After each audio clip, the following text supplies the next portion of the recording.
Um, so let's talk about generational curses and why it's important to break generational curses. If you look in the Bible of the story of Cain and Abel, Abel was the righteous child. Cain was the child who struggled with anger and wrath and jealousy. God loved Abel just because Abel was righteous and obedient unto God. God favored Abel just because Abel was righteous and faithful to God, rather than Cain, on the other hand, wasn't righteous unto God. And Cain and Abel, Cain was jealous of Abel, all because of God showing favor to Abel rather than Cain, which allowed Cain to kill his own brother Abel out of jealousy. But before Cain and Abel was their father, Abram, who also struggled with anger and wrath and jealousy. And if you look in the Bible, I believe in the Gospel of John, before it talks about Jesus and his story, it has the generation of people before Jesus.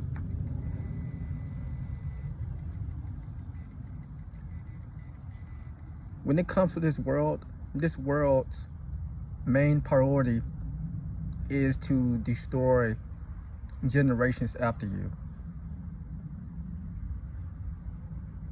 This world's main objective is to ruin or is to stop generations after you from growing within God. And as a child of God, breaking generational curses amongst our family is very, very, very, very important when it comes to raising up our children in the future, because we don't want our children to have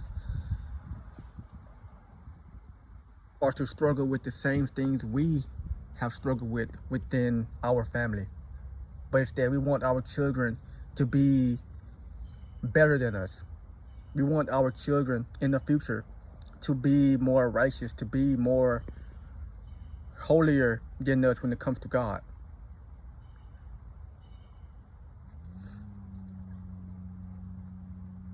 And in order to break generational curses within your family, you have to please, and first off, you have to accept Jesus into your heart.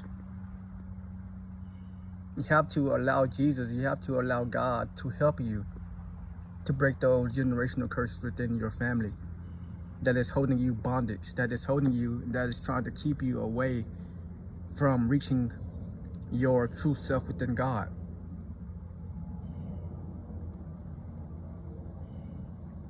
Because the enemy's number one tactic, I'm sorry y'all, but the enemy's number one tactic is fear.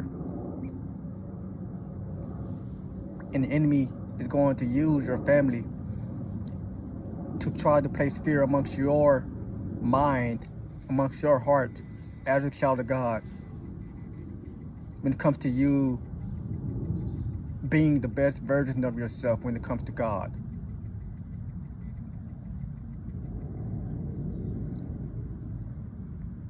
In order to break generational curses, you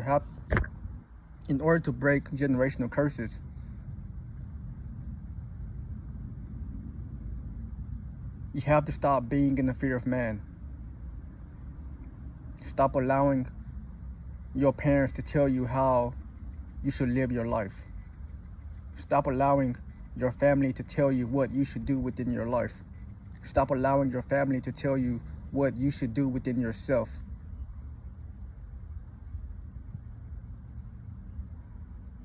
But allow God to tell you what you should do within your life.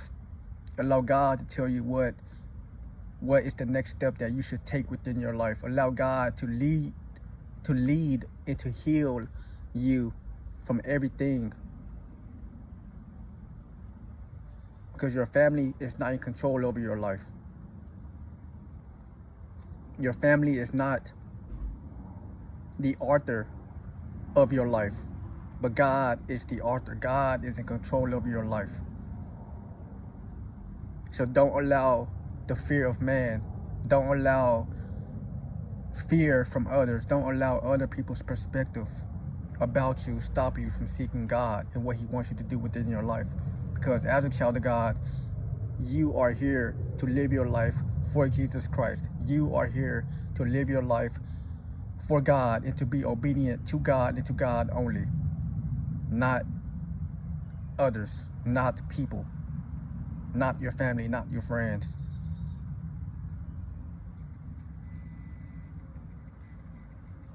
So again, be the first in your family to break those generational curses. Be the first in your family to overcome, to endure from walking in fear, and be the one in your family that is going to walk in boldness and courageousness and humility and trust within God, knowing that God has your life in good hands, and that God is going to, and that God has your future family's life in His good hands when it comes to righteousness and holiness within His kingdom.